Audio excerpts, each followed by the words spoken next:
नमस्कार दोस्तों, मैं आपका एजुकेटर मेंटर अतुल दुबे आपका स्वागत करता हूं, अभिनंदन करता हूं नॉलेज बूस्टर एकेडमी में। जैसा कि आप जानते हैं कि ये सीरीज चल रही है इकोसिस्टम की, और ये इकोसिस्टम आपका एनडीए के एग्जाम में जो जीएस का पोर्शन आता है उसके लिए मुफीद है, और आईएएस, पीसीएस और एसएससी के जो एग्जाम है जिसमें जीएस पूछी जाती है उसमें ये इकोसिस्टम मुफीद है। लेकिन कुछ शौकीन लोग जो वैश्विक स्तर के जो विषय हैं उनसे अगर अवगत होना चाहते हैं और अवगत होते होते इसमें कुछ हम लोग कंट्रीब्यूट करना चाहते हैं, तो उसके लिए हमें उसकी बारीकी समझनी पड़ेगी। जैसा कि आप जानते हैं कि इकोसिस्टम जो विषय है वो आसपास के हमारा जो क्षेत्र है उससे जुड़ा हुआ क्षेत्र है, यानी प्राकृतिक पर्यावरण से जुड़ा हुआ क्षेत्र है।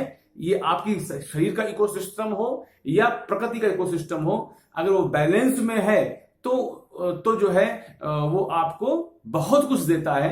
अगर वो बैलेंस नहीं है, असंतुलन की स्थिति में है, तो आपका घाटा करवा के ही जाता है, कुछ ना कुछ जो है डिजास्टर, आपदा देके जाता है।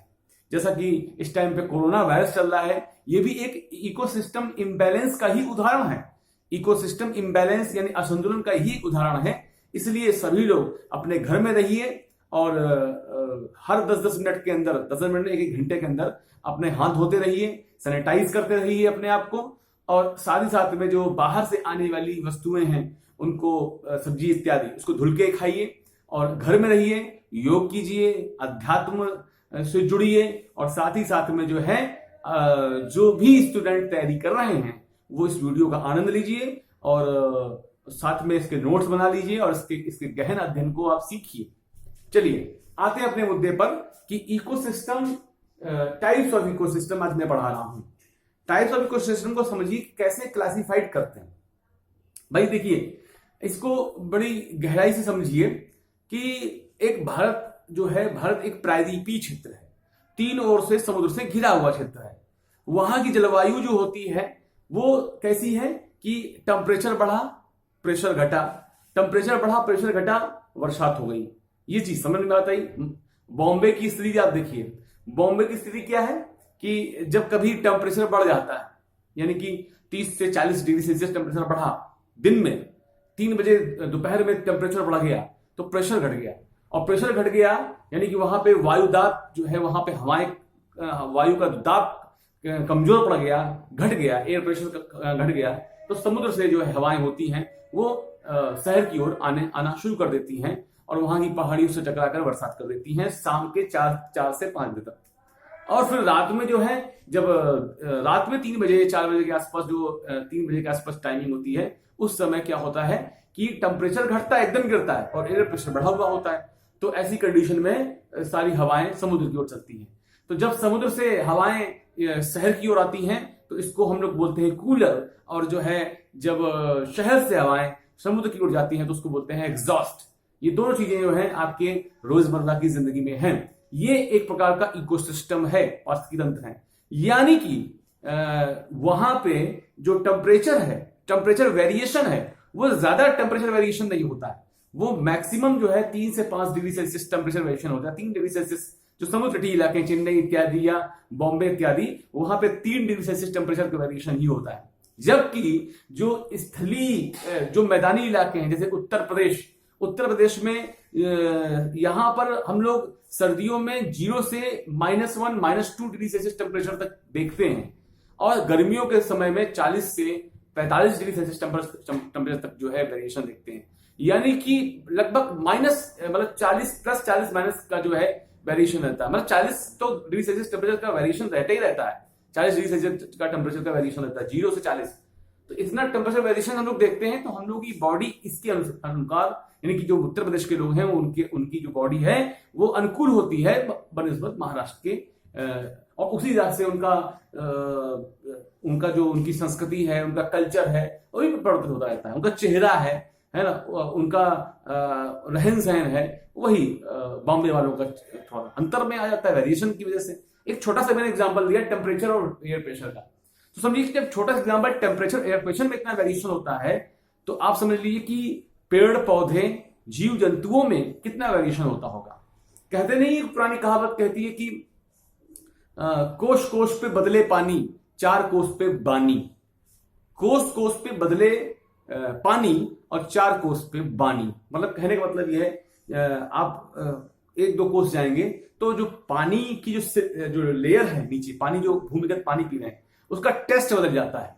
आप पानी पीजिए, सपोज दैट मान लिया आप लखनऊ में रहते हैं तो लखनऊ में पानी पीजिए और इलाहाबाद जाइए तो वहां का पानी बदल जाएगा, बहुत वेरिएशन आ जाएगा। इवन जो है एक जिले से दूसरे जिले जाएंगे तो पानी में वेरिएशन आ जाएगा। इवन तो कहीं कहीं तो देखा गया एक मोहल्ले से दूसरे मोहल्ले आते पानी में टेस्ट में परिवर्तन आ जाता है। लेकिन वाणी माने बोली, आप जो है अयोध्या की बोली सुनिए, बिहार की बोली सुनिए, इलाहाबाद की, कानपुर की बोली सुनिए और दिल्ली की बोली सुनिए, पंजाब की बोली सुनिए। यानी कहने का मतलब है कि 4 कोस पे जो वाणी है, बोली है, वो बदल जाती है।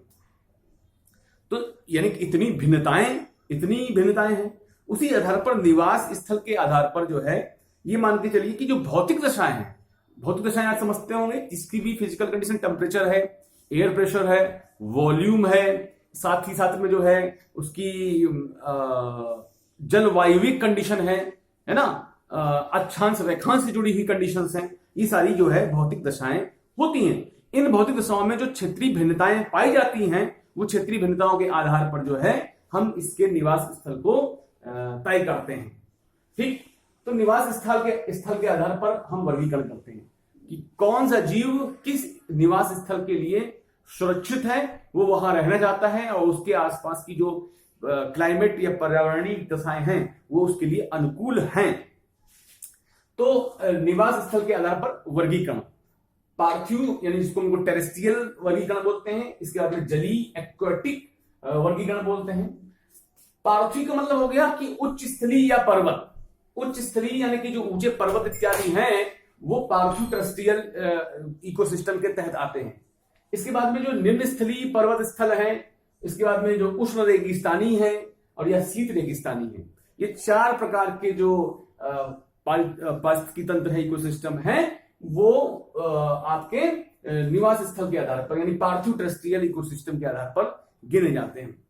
ठीक है, मैं इसको आगे की वीडियो में डिस्क्राइब करूंगा पूरी तरीके से, ध्यान से। फिर जलीय एक्वाटिक, एक्वाटिक मतलब हो गया सागरी और ताजे पानी वाले। दो बात की, सागरी समुद्र जो चूंकि खारा है और सागरी इकोसिस्टम की बात कर लेते हैं और ताजे पानी वाले इकोसिस्टम की बात कर लेते हैं। तो सागरी में 3 चीजें हैं, खुले सागरी, तटीय ज्वारनदमुखी और प्रवाल भित्ति।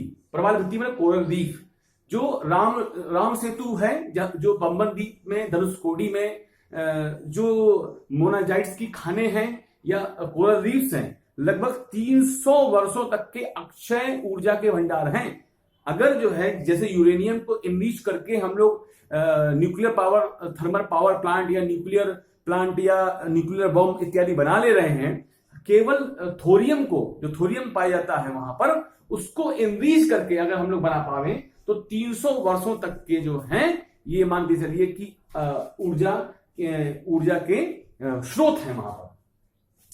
तो इकोरल रीफ है। इसी प्रकार से जो है इकोलाइन किसे कहते हैं? वह मंडल जहां विभिन्न पारिस्थितिकी तंत्रों, जैसे खासकर पादपों वाले आपस में जब उनका संक्रमण पैदा हो जाता है, मतलब कि 2 डिफरेंट टाइप के जो पादप कम्युनिटीज हैं, प्लांट कम्युनिटीज हैं, उनके बीच में जो खासकर अगर संक्रमण पैदा हो तो उसको इकोलाइन कहते हैं। और जिस लाइन के अंतर्गत वो पैदा होता है उसको इकोलाइन लाइन कहते हैं। ठीक है, इकोलाइन जो है ग्रेडियंट का सूचक है। इकोलाइन एक प्रवणता का सूचक है जिसके सहारे जैविक समुदाय, खासकर पादप समुदाय, भौतिक दशाओं में परिवर्तन होता है। मतलब आप समझिए कि जो इकोलाइन प्रवणता है उसके आधार पर उसके जो जैविक समुदाय हैं उनमें, खासकर जो है पादप समुदाय, उसमें जो फिजिकल कंडीशन है उसमें चेंजमेंट आता है, देखने को मिला है। किसी भी इकोसिस्टम की सीमा यानी बाउंड्री के आर पार बदलती दशाओं का प्रतिनिधित्व करने वाले इकोलाइन के अध्ययन को ग्रेडियंट एनालिसिस कहते हैं। देखिए, हमने आपको बताया कि अगर 2 इकोसिस्टम आसपास हैं, उसकी बाउंड्री निश्चित कर दी गई कि ये इसकी बाउंड्री है, वो बाउंड्री इतनी दृढ़ नहीं होती एक्चुअली में, इसकी वो इकोसिस्टम दूसरे इकोसिस्टम पर इफेक्ट ना डाले, वो इकोलाइन दूसरे इकोलाइन पर इफेक्ट ना डाले।